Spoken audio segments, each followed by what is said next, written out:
नमस्कार मित्रमैत्रिणींनो, आपलं स्वागत आहे आपल्या महाराष्ट्र तडका या यूट्यूब चॅनलवर। तर आज आपण पाहणार आहोत साबुदाणा खिचडी। तर साहित्य पाहून घेऊया। इथे मी भिजवलेला साबुदाणा घेतला आहे, रात्रभर मी भिजत टाकला होता हा।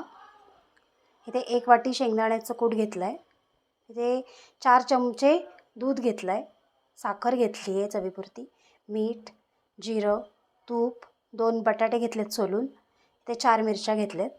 तर आपण याच्याबरोबर थोडीशी शेंगदाण्याची आमटी बनवणार आहोत। तर आमटीसाठी मी घेतलं आहे इथे तेल, 5 मिरच्या घेतल्यात, शेंगदाणे घेतलेत आणि थोडंसं मीठ घेतलं आहे। तर सुरुवात करूया। इथं बटाटे आणि मिरच्या आपण कट करून घेऊ आणि मग सुरू करू।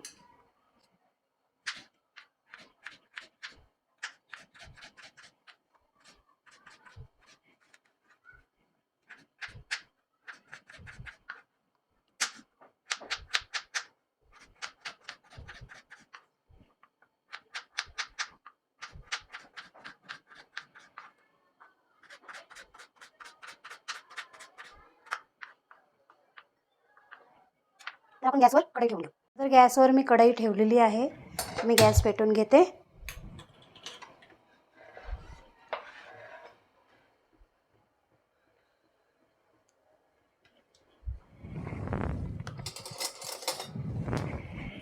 ह्याच्यात आपण तूप घालून घेऊ।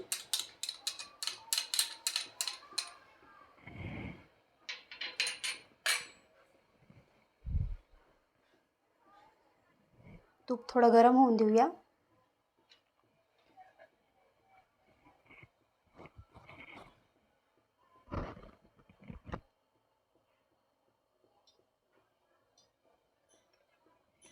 जिरं घालून घ्यायचं आहे।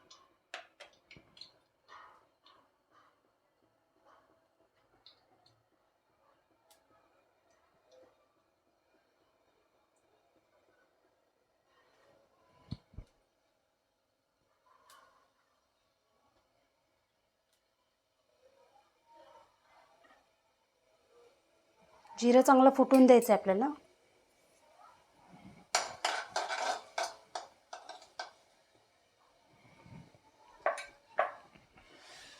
त्यात आपण मिरची घालून घेऊ।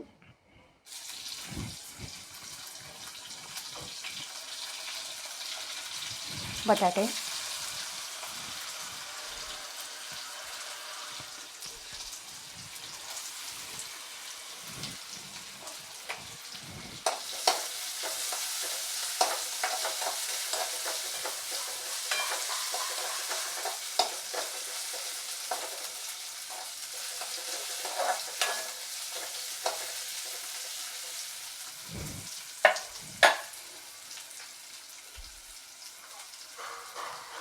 आपण थोडंसं मीठ टाकून घेऊ त्याच्यात।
एक 2 मिनिटांसाठी आपण याला झाकण लावून घेऊ। तर आपण पाहून घेऊ,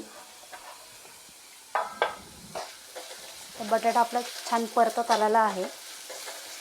तर आता आपण साबुदाणा घालून घेऊ।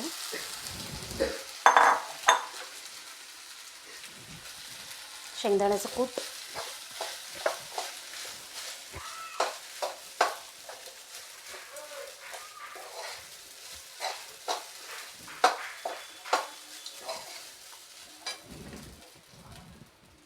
चवीपुरतं मीठ, साखर,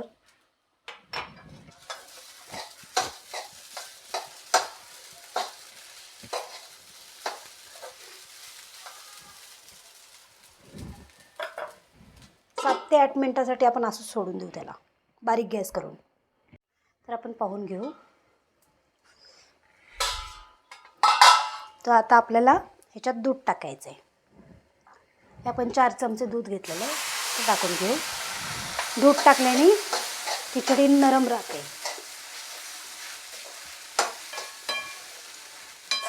अजून 2 मिनटं ह्याला ठेवू, तोपर्यंत आपण चटणी करून घेऊ त्याची.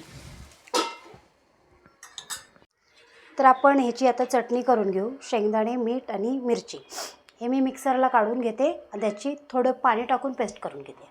ही मी अशी पातळ पेस्ट करून घेतलेली आहे. तर आपण ह्याला आता फोडणी देऊ.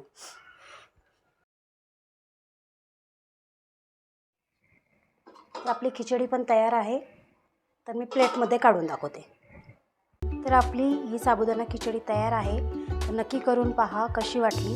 तर आपण ही दही किंवा शेंगदाण्याच्या आमटीसोबत खाऊ शकतो. तर नक्की करून पहा कशी वाटली, नक्की सांगा. धन्यवाद.